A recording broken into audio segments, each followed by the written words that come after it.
Right, Secretary Blinken wrapped his 8th trip to the Middle East since the October 7th terrorist attacks, visiting 4 countries and meeting with leaders from across the region and the world at a conference in Jordan. During the trip, the Secretary continued to push for a ceasefire agreement that would secure the release of all hostages, surge humanitarian assistance to Gaza, and set the conditions for an end to the war. He announced an additional $404 million in humanitarian assistance to Gaza, bringing the total U.S. contribution since October 7th to more than $674 million, making the U.S. the largest contributor of humanitarian assistance to the Palestinian people in the world.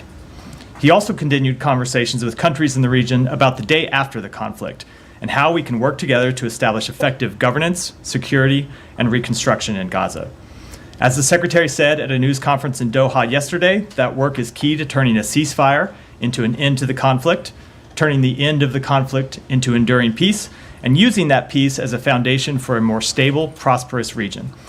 The Secretary then traveled to Italy last night, where he is joining President Biden to continue to work on issues related to the conflict in Gaza, as well as other challenges facing the world. He will be there through the end of the week. And with that, go to questions. No AP, so start with. And I'll also note at the top, I may have to wrap slightly shorter than usual today, so I'm not out here when the president begins speaking in Italy. So okay, yeah. Go ahead. For that, Matt. Welcome back. Yeah. I'd like to ask first on Evan Gershkovich and he's being charged with espionage, including working for the CIA and going now on trial.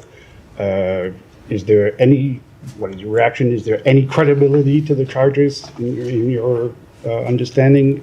How do you see it playing out? No, there's absolutely zero credibility to those charges. We have been clear from the start that Evan has done nothing wrong. He should never have been arrested in the first place. Journalism is not a crime. The charges against him are false, and the Russian government knows that they are false. He should be released immediately. And I can tell you that on behalf of the United States government, we will continue to work to bring home Evan Gershkovich and Paul Whelan every day. It's something that we are constantly working on and constantly pursuing. Can I follow up on Evan? Yeah. Thanks, Matt. Are you concerned at all for his safety as he is transferred from Moscow to Ekaterinburg? And Roger Carson said you guys may lose contact with him during that time. I don't have any specific concerns to mention here, but I will say we are in contact with Evan. We have been in contact. We've had consular visits with him regularly. The last one we had was in May. We will continue to seek consular access to him. It's something that we have demanded from the Russian government and continue to push for. And part of the reason we do that is so we can regularly check on his safety and his well-being, and that's what we'll continue to do. And do you see this as any sign, either positive or negative, for negotiations to secure his release? In the past, we have seen these negotiations sort of stall until there has been a trial. So how do you read that? I just don't want to kind of speculate one way or the other about what the impact of these could be. We're going to continue to try to pursue his release. We put a substantial offer on the table to secure the release of Evan and Paul Whelan some months ago. As we said publicly, we're continuing to work to secure their release. We don't talk about all the details of that publicly. This has always been the case, but it is one of the Secretary and the President's highest priorities. Come to Gaza. Yeah. So the Secretary, during his trip, talked about, in coming weeks, there's a ceasefire agreement in the meantime. I don't want to get ahead of I don't want to get any further than what the Secretary said yesterday. We are continuing to have conversations with our partners in the region about what exactly those plans will look like. We had those on this trip. As you know, it's something we've been working on really in earnest since January, a number of complicated issues to work through. Obviously, the best environment to kind of launch those proposals would be if we had a ceasefire, because once you have a ceasefire, that's something that we want to turn into something more enduring.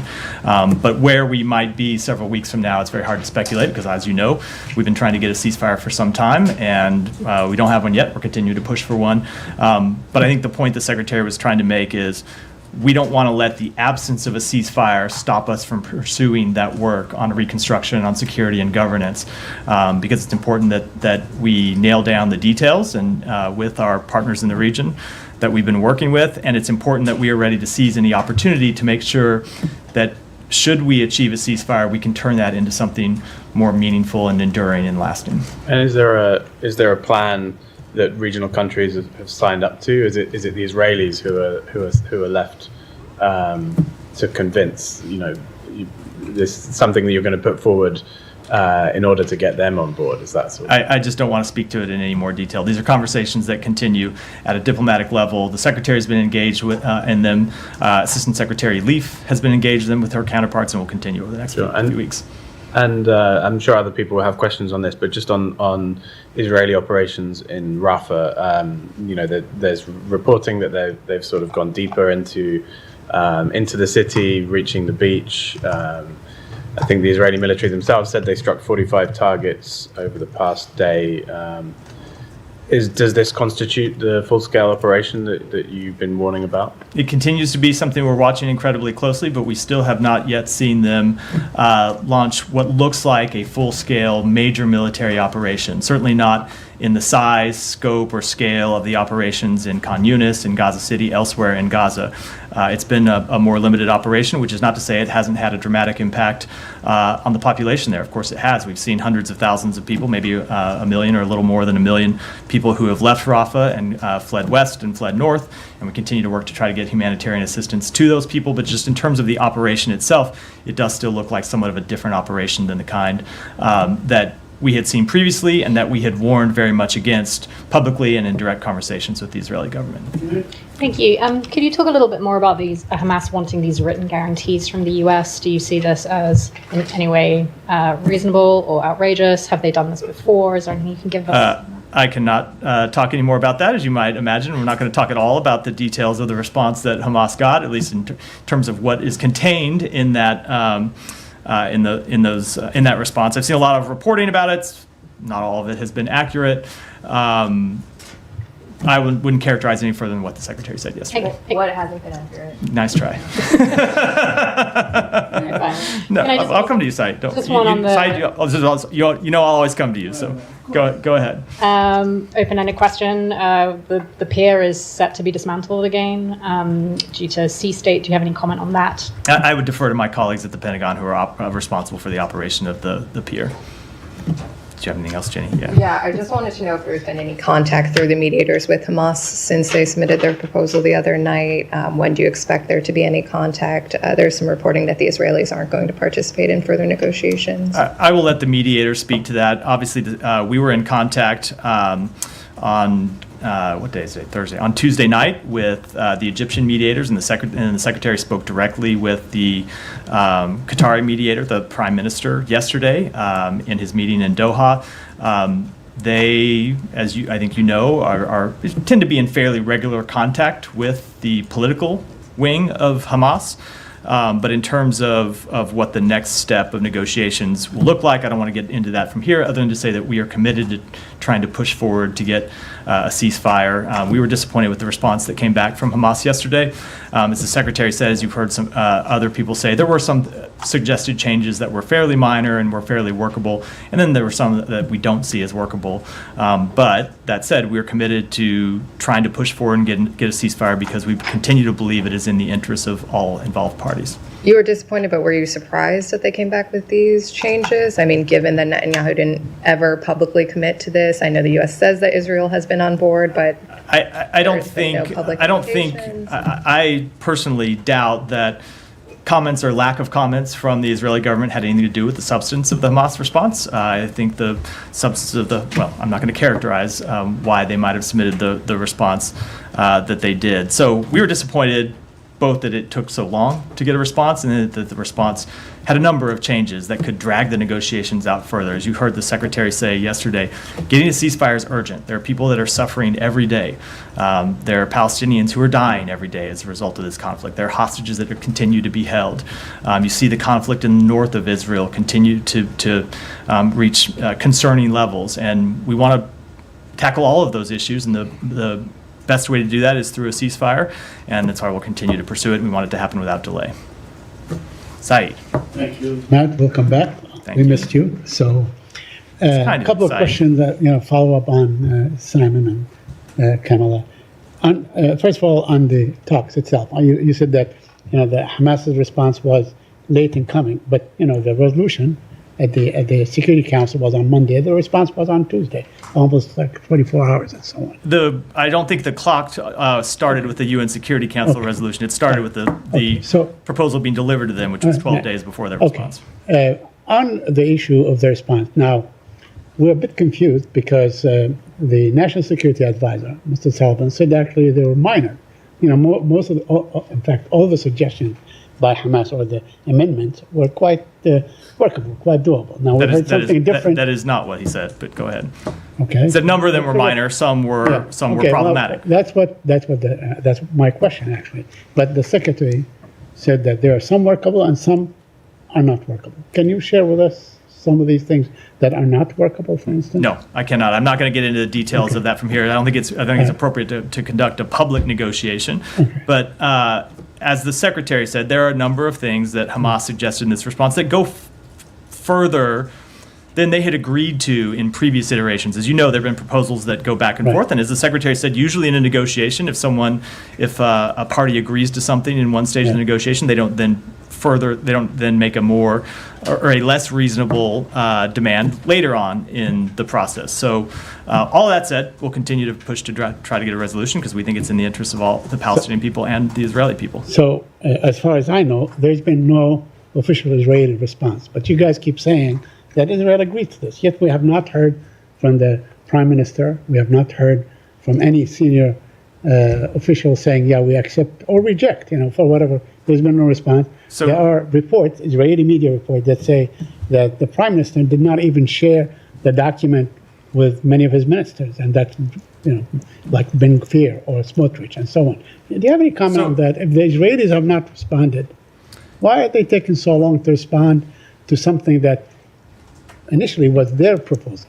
Why are they taking a long time? The Israeli government does not need to respond to its own proposal. It's their proposal. But in terms of support for this, to be clear, in terms of support for that proposal, two things. Number one, it's not true that the Israeli government hasn't come out and said it was their proposal and they supported. They did do that. They did that in the days immediately after. There were advisors to the Prime Minister that came out and said that publicly. Number two, the Secretary discussed this directly with the Prime Minister himself on Tuesday when we were in Israel, and the Prime Minister reaffirmed his support for the proposal. So it's simply not true. Statement, did he support it? In a direct conversation with but in a direct conversation with the Secretary laid publicly. But Saeed, again, there are officials from the Israeli government who have come out and said that as well. Okay, but then clear it for us, because at least I'm confused on the issue of the first phase and the second phase and so on. It seems that the Israelis, in all their statements, they focus on the first phase, but not on the transitional second phase, and on, let's say, allowing all the stuff that is in the second phase and the third phase. So could you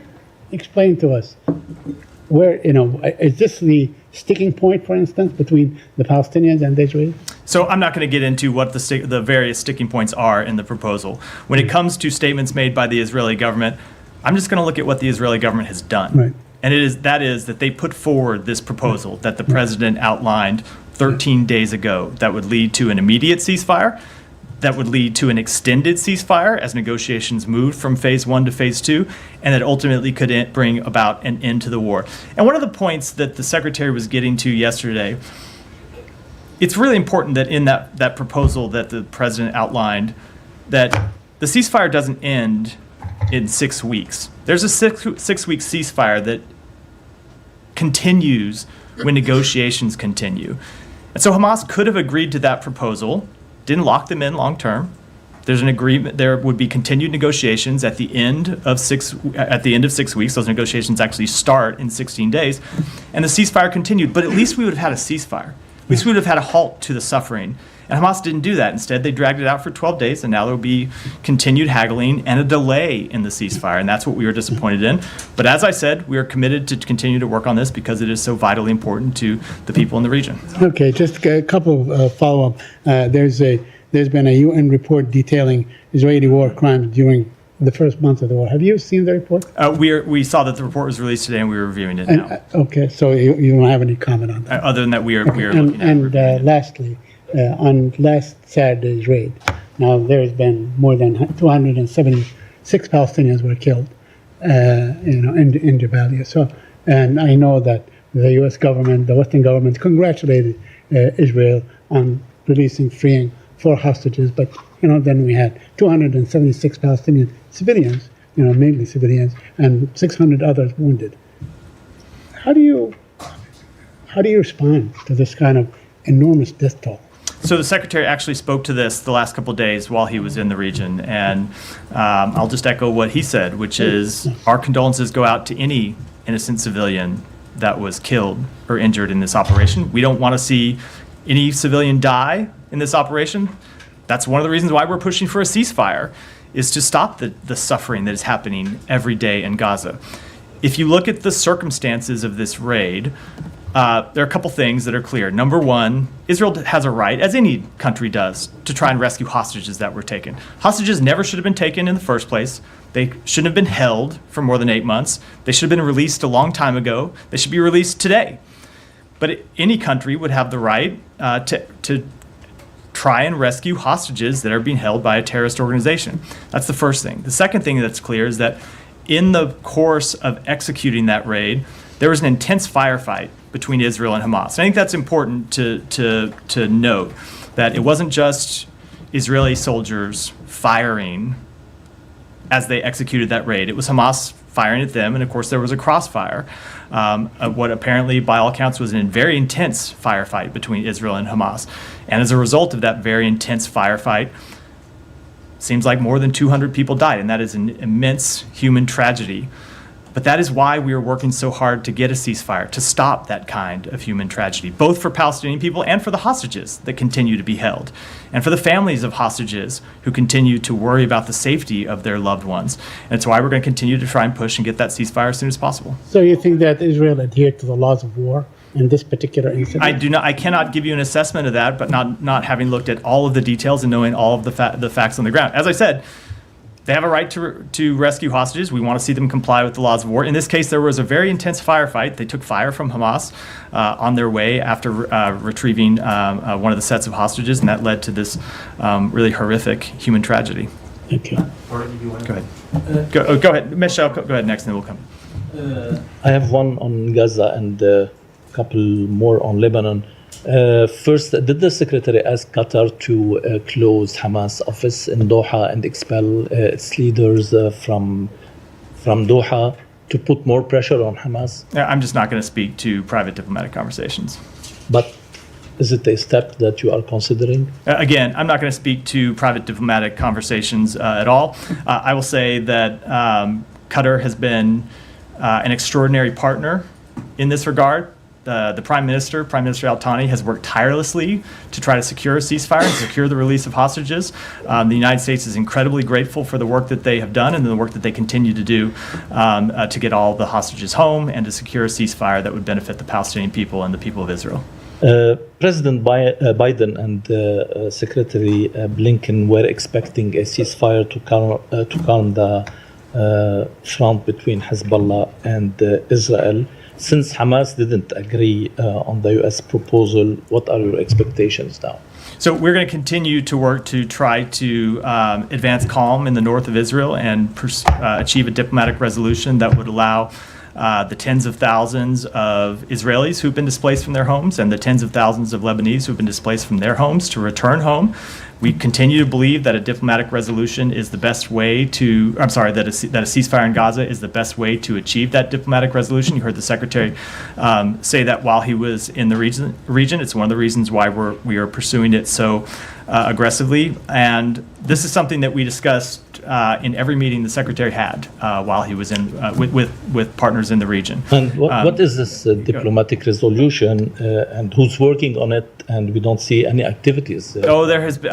So I would tell you that I just said the Secretary discussed it in every one of his meetings with partners in the region. There's a lot of intense diplomacy going on. Now, we don't often find it productive to have those conversations in public, but there are a number of very intense diplomatic engagements both in this building and at the White House to try to try to achieve a diplomatic resolution. There's been some reporting about the details. I'm not going to speak to them here, but I think some of the potential ways you would solve this are well known. But it remains the case that it is very difficult to achieve that diplomatic resolution while there is ongoing conflict in Gaza. And we've seen Hezbollah continue to take really aggressive strikes across the border. You saw fires break out in northern Israel yesterday, as we saw last week as a result of strikes that Hezbollah took.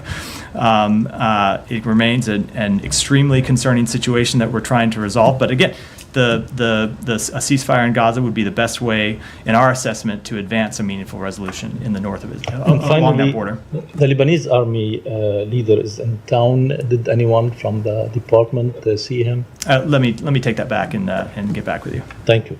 Janie, go ahead. No, Thank you. Thank you, Matt. I have a couple of questions. First question, what do you think of the incident in which American professors, were stabbed by a Chinese man in China? Has the State Department diplomatically conveyed its complaint to China? So the Department of State and our embassies and consulates abroad have no higher priority than the safety and security of U.S. citizens overseas. We are aware of the stabbing of 3 U.S. citizens and 2 other individuals in Jilin City in China on June 10th. We are providing all appropriate consular assistance. The U.S. Consulate General, Shenyang's Consul General, visited the U.S. citizen victims on June 12th. And consular officers also visited on June 11th. We are in touch with local authorities and are closely monitoring the situation. On North Korea continues to send dangerous trash balloons to South Korea, and the North Korean army invaded the military demarcation line. It is known that this act was under direction of North Korea's biological and chemical units. As you know, the 28,000 U.S. troops stationed in South Korea. Do you assess this as a justifiable response to South Korea's resumption of loudspeakers broadcast against North Korea at the military demarcation line? No, we continue to call on North Korea to halt these activities, and we'll just reaffirm that our commitment to our South Korean allies is ironclad. Yeah, go ahead. Gita, then I'll come. Yeah, go ahead, then I'll come to you, Gita. Since we left the region, I'm allowing myself to go in another region altogether. The secretary had a very unusual phone call yesterday it appeared unusual because I don't know exactly, it must have been years that last time that he called the president of Gambia. Is it safe to assume that in that call, and maybe that was the reason for the call, he spoke to this controversial law that could possibly be voted on in June in Gambia regarding reversing a ban on female genital mutilations? So I don't have any details to outline about that call other than what we issued in the public readout last night, but we have made quite clear that those practices are horrific. We oppose them across the world. We would be incredibly concerned about any country taking steps to reverse bans on female genital manipulation. Okay, but you can't confirm that the secretary raised, or at least the issue was talked about? No, I can't. I don't have any further readout to give other than what we put in the public readout.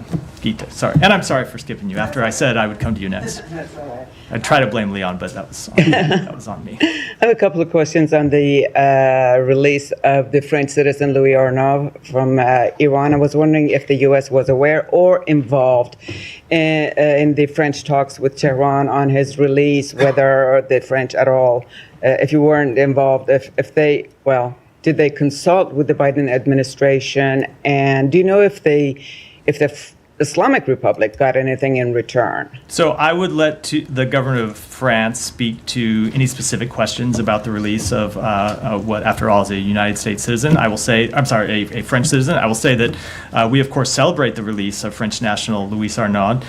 We are in frequent contact with our allies and partners, and it, of course, includes France, whose citizens are being unjustly held in Iran. As you know, there have been Americans over time who have been wrongfully detained in Iran, and we have worked incredibly hard and been successful in returning those Americans home, and so we often offer what expertise we can about those situations to our allies and partners who have had their own citizens being unjustly detained. Unfortunately, the Iranian regime continues to unjustly detain additional French citizens and many other countries' citizens to use them as political leverage. There's no justification for this. They should all be released immediately, and I would just as I do every time we discuss this particular matter, remind every U.S. citizen that Iran is a level 4 country. We have a travel advisory making clear that American citizens should not travel to Iran for any reason ever, because, among other reasons, they risk being unlawfully, unjustly detained, and we will reiterate that advice to Americans. Are you aware if any U.S. citizen or green card holder are still in jail in Iran? There may be Americans who are still in prison in Iran. There are none that we have assessed to be wrongfully detained. All right, and one last question. Now, given the situation in Gaza Strip, the war going on, uptick in Hezbollah's attacks on Israel, and the early elections that Iran is to hold soon, do you think the release of the French citizen could be maybe an attempt by Tehran to show a better picture of itself with all of these going on? I don't want to speak to what their motivations are, but if they wanted to show a better picture of themselves, they should stop detaining people unlawfully and unjustly in the first place. And they should stop their support for terrorism. They should stop their pursuit of a nuclear weapons program. They should stop all of the destabilizing actions they take across the board. That would present a better picture of the Iranian government, more so than releasing citizens that they never should have taken in the first place. Thank you. Can I ask a question on immigration when I get a chance? You can go now. Okay, the House report is saying that the president was, first, of course, I want to say shout out to Elizabeth, who was among us here. She's an old pal. Welcome, Elizabeth. Always glad to have you in the briefing room. Yeah, I wanted to ask. If you want to come up and sub in, you're welcome to. She was behind that podium a number of times. I know, so, she was quite eloquent. All right. So, the briefing room misses such eloquence.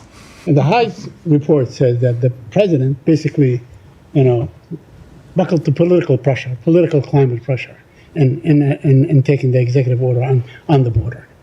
Is that the feeling? Is the United States by allowing 2,500 people, only 2,500 people? I'm just going to stop you here. That no, I do not agree with that characterization. But I'm not going to speak to any further detail because those are matters that are beyond the remit here at the State Department. They relate to matters under the jurisdiction, of course, of the White House, the Department of Homeland Security, and other agencies. And I would defer. But there's been I just defer to them for comment. Go ahead. Thank you. Two brief questions, if you'd indulge me.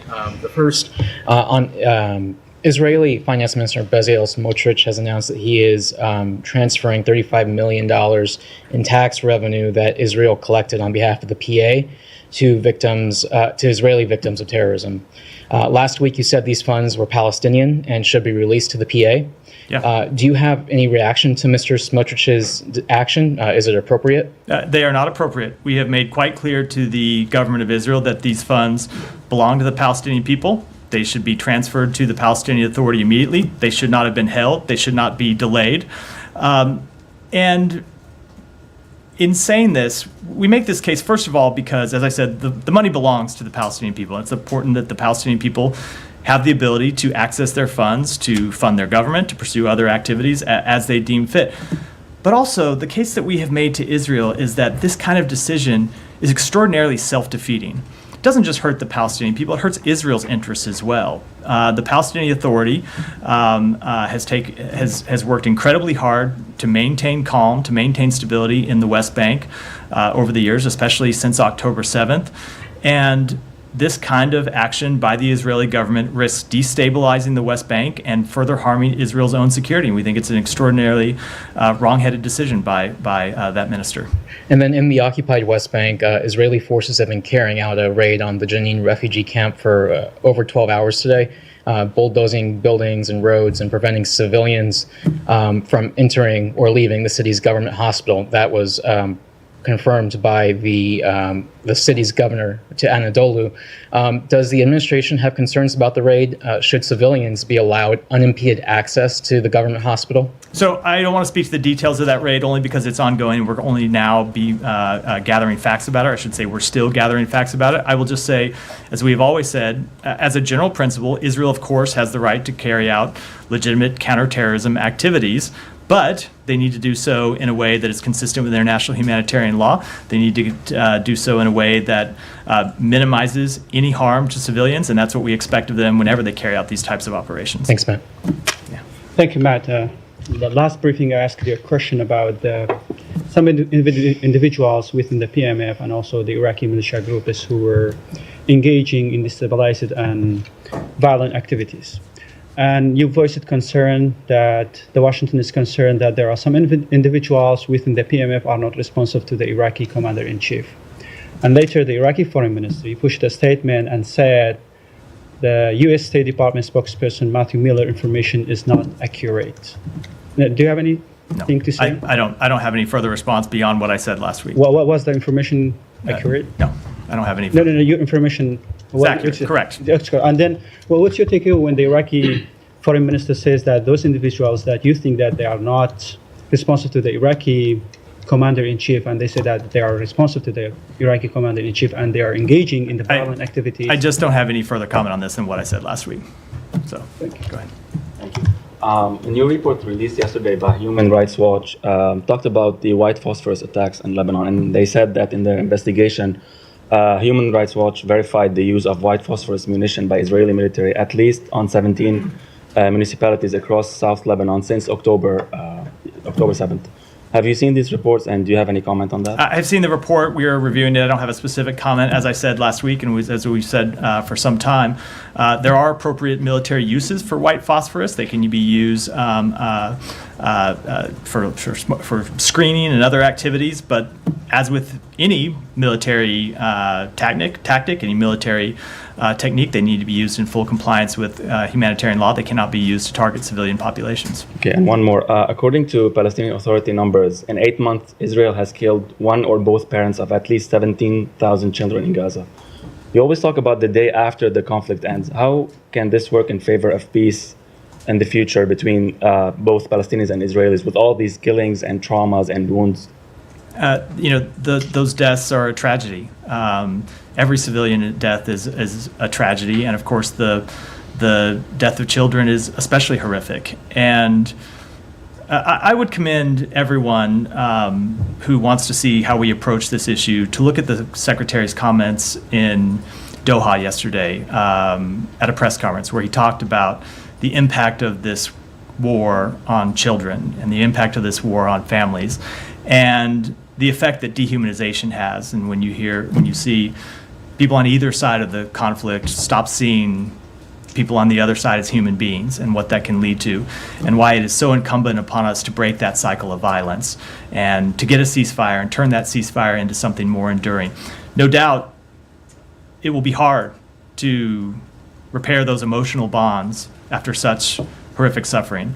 But it's why the work is more urgent than ever to see that the cycle of violence that has existed between the Israeli and Palestinian people for decades is broken, and that we get enduring peace and stability. I mean, is there a strategy for the future? How can they coexist and live in peace if there's all this killing? There are like 17,000 who lost either one of their parents or they don't have limbs. So how they can coexist after in the future? So the way to answer that is that the Israeli people aren't going anywhere and the Palestinian people aren't going anywhere. They're going to both be there. And so they can either continue to live in a cycle of violence or they can live in peace. And that is why we have constantly said that the extremist voices on both sides of this conflict who want to see a conflict that goes on forever and a conflict that isn't resolved aren't speaking in the interest of the Israeli people and aren't speaking on the interests of the Palestinian people. And it's a very good question. It is a question that has plagued this region for decades. As I said, it's a conflict that didn't start yesterday and has been going on for some time. But it's why we're working so hard to take the ceasefire that has been proposed and make it meaningful and try to finally break this cycle and get enduring peace so we don't have this continued conflict that goes on for 4, 5, 6 more decades. Leon, did you? I thought somebody in the front row raised their hand. Sorry. On Syria, I wanted to follow up on some of my colleagues reporting. They were just in some of the detention camps in northeastern Syria where ISIS fighters and their families are being held. And I wanted to specifically ask about Hoda Muthana and her son. She said she's concerned for his future, given that he is 7, approaching the age where they separate boys from their families. Why not repatriate this 7-year-old boy to the United States. Let me take that back. I don't have a specific answer. I've been traveling, as you know. I got back mid-morning today. Let me take it back to get you a specific answer. As you know, we have repatriated a number of American citizens. Continues to be a priority to repatriate American citizens and encourage other foreign governments to repatriate their citizens. I don't have anything I can say about that specific case. He is the grandson of an American. As I said, I don't have any specific response today. Go ahead. Jalil. Thank you very much, Matt. There is a cricket World Cup is being played in America for the first time, and Pakistani team lost to the U.S. I saw that. It's just like the U.S. basketball team losing to Pakistan. Any correlation you see between the two? I don't think that's happened, Jalil. Do you think that's normal? Because the Pakistani team got trained by a military. The chairman is a former CNN employee who is the interior minister as well. Like anything you see in Pakistan's situation and their cricket, or no? Because I know you like sports. That's why I want to take a little lighter note. I often get in trouble when I start trying to comment on things beyond my limited area of expertise, and I would say Pakistan's cricket team is certainly in that category. Okay, just one last. On India, last week I commented, and Narendra Modi has won 340 seats. And I have been saying this since Mr. Kirby was here standing. And I used to tell him that Narendra Modi is trying to turn India into a Hindu state where other religions are not feeling secure. Out of 340 seats as a prime minister of a country for the first time, there's not a single Muslim. I'm just not going to... Do you not see India becoming... I'm just not going to comment on the Indian elections other than what we have said before, which is the electoral matters are matters for the Indian people to decide. We celebrate the election that happened in India. It was the largest exercise of the electoral franchise in any country, any time in history, but for specific results of that election, it's just not something we comment on. Go ahead. Thank you. Thank you, Matt. So on China, China is the leading supplier of Russia's weapon supply and vital supplier of its economy. The Biden administration just announced new sanctions on Chinese companies that are supplying weapon with materials to make weapons. So what's the impact of these sanctions? What do you hope these sanctions could do? And then is the Biden administration considering further action on this? We are considering further actions. Our hope is that companies engaged in rearming Russia's defense industrial base and bolstering Russia's defense industrial base so it can rearm the Russian military, that other companies will see these actions and think twice. We have made clear our concerns to the Chinese government about the actions that Chinese companies have taken to help restock the Russian defense industrial base, and have made clear that those actions are unacceptable. And countries in Europe have made clear the same thing. And you saw the action taken by the G7 yesterday, including actions that the United States took, and we will not hesitate to take further actions as appropriate. Thank you. Thank you. On Iran's reaction to the IAEA's censured resolution last week, you probably have seen the reports on how Iran is retaliating and how it's reacting to the resolution. And diplomats are saying that these actions are at the lower end of expectations and the escalation is not as big as many feared. Before there were reports, I know that U.S. Categorically denied it all, that U.S. is fearing that Islamic Republic is going to react worse if you pass any resolution. So now we have a better idea of what Iran is doing, how they are retaliating. So what is your assessment of these reactions? And do you think that there is a reason why Islamic Republic is keeping this escalation very limited? So I would just say that the actions contained in, or the actions that are outlined in the Board of Governors or in the report that was released only further undermine Iran's claims that its nuclear program is exclusively peaceful. It only reinforces the concerns expressed by the IAEA Board of Governors last week. If implemented, we will respond accordingly. Okay, and one more about a few days ago, Jake Sullivan made a statement. He said that the President Biden is ready to confront any Iranian aggression and is trying to choke off its support to Hamas. Can you describe these efforts, what you're doing to choke off Iranians' support of Hamas. Do you have any tangible success in that regard? So you have seen a number of actions taken by the U.S. government, both at the State Department and at the Treasury Department, to try and restrict Hamas's access to funds and try to restrict those who transfer money to Hamas and who help Hamas obtain funding for its terrorism over the past, certainly since October 7th, but even before October 7th, we've imposed a number of sanctions in that regard. That said, we are always looking at other actors who may be engaged in such behavior and will not hesitate to impose further sanctions as necessary. Go ahead, Prem. First question on the hostage operation last week that Said mentioned. Of course, the 274 killed, the 698 injured. 4 hostages saved, and allegedly, Hamas alleges at least 3 hostages killed.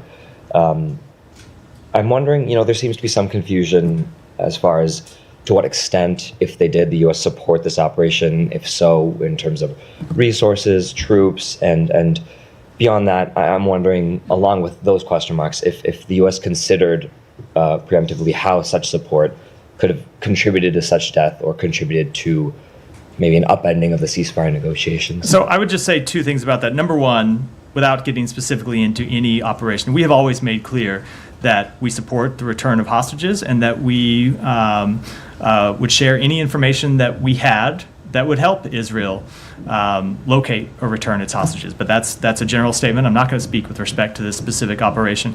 But again, as I said about this operation, it is important to remember that there was a firefight between Israel and Hamas. And so when you assess the horrific civilian tragedy, that's an important fact that I know a lot of people that talk about this often leave out, that it wasn't just Israel going in shooting, that they were being shot at by Hamas fighters who, again, were holding hostages in a residential apartment building. And so when you look at the horrific death, and there are fair questions to ask about it, you also have to ask, why were hostages being held in a residential apartment building that made that apartment building a target in the first place? They shouldn't have been. Should have never been held there. Shouldn't have been taken. Once they were taken, shouldn't have been released. They certainly shouldn't have been held in a residential apartment building in such a crowded area. And so to clarify, you won't necessarily comment on the question of American troops or specific resources for this operation? No. Okay.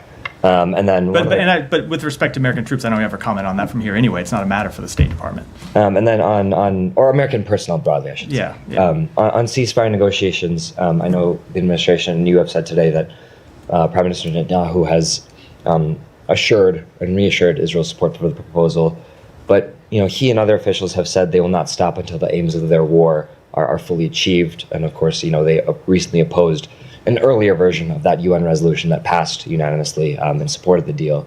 And beyond that, there's sort of this main contention point of whether this deal assures a permanent ceasefire. And to something you had said earlier, there's the reported Hamas fear that they could accept the deal without reliable assurances for permanence, lose leverage conceivably, and then after the 6 weeks or by lose leverage, you mean turn over hostages? No, surely, and I mean that's of course right. Some of that. Just to be clear, what the leverage is, it's hostages, surely, civilian hostages. There, absolutely, of course. But after that, and of course this is Hamas's fear, Israel finds another prerogative to continue attacking, and of course then lead to more civilian death, which is of course another concern that I'm sure we all have. So, what's the response to that sort of?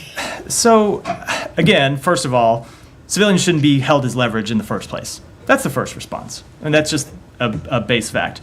But number two, as we've said before, there was going to be a negotiation to get from phase 1 to phase 2.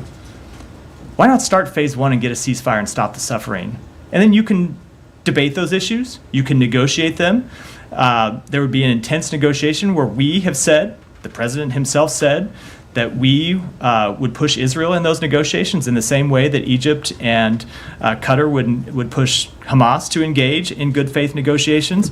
I guess I just fail to see what the harm is by getting the ceasefire, stopping the daily death toll, surging humanitarian assistance in to the Palestinian people, allowing Palestinians to return to their homes, and then have that negotiation while the ceasefire was ongoing. Now, Hamas has chosen to continue the negotiations now and not start a ceasefire. And we regret that they made that decision. We think we could have continued the negotiations while the ceasefire started, but that's the decision they've made, and they're ultimately accountable for that.